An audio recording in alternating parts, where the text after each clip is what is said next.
Zapuş, noktası Zapuş.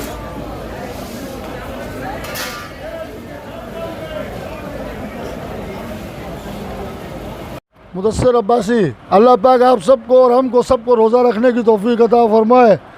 ये रमज़ान सर पर नहीं है, रमज़ान अल्लाह करे बस मंगल के दिन का हो जाए।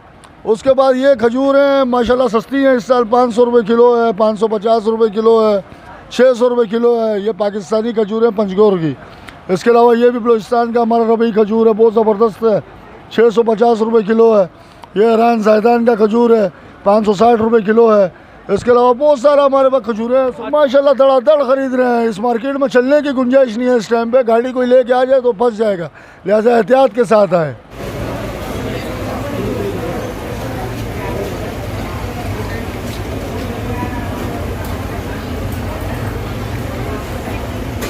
हाँ, ख़रीदारी है अल्हम्दुलिल्लाह। मतलब नॉर्मल जो आम रूटीन के लोग हैं वही आ रहे हैं अल्हम्दुलिल्लाह। ख़रीदारी हो रही है, बिक रही खजूर, माल रेट भी अच्छा है खजूर का। मतलब ना महंगा है ना सस्ता है, बस ऐसे समझे दरमियाना रेट ही है।